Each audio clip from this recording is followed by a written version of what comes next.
Tomaža spoznal relativno grozno, ko so že bila oba čez 30 let, mislim, 32-33.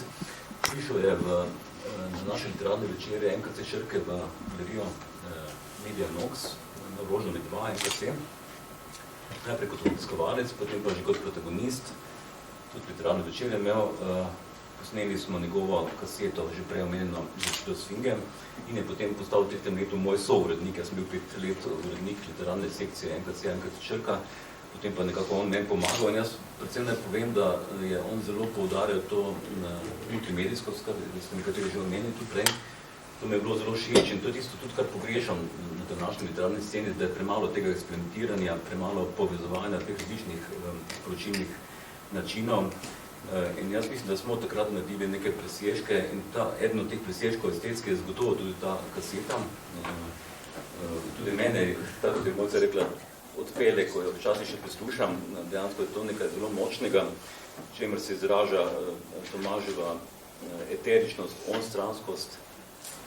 Dejansko je nekako bil tu in tam hkrati ves čas svoje velike posvečenosti estetike in pa nekim simbolnim svetovom, imaginarnim svetovom, skoraj da ni bil tukaj.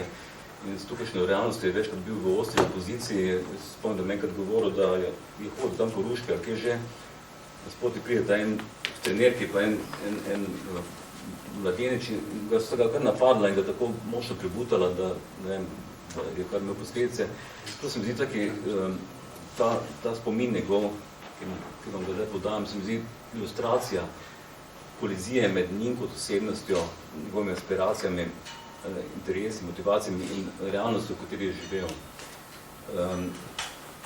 Skratka, dokaj trda, recimo, nekaj so Maribor rekli, industrijski Liverpool.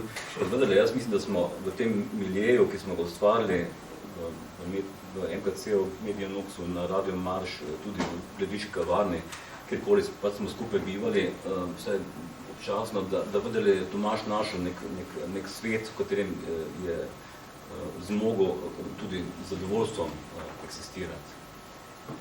In mislim, da smo mi tudi bili njegova neka razširjena družina, ker svoje pač ni imel, in da je to on zlasti ceno in toliko bolj nekako se živel in užival v komunikaciji z nami.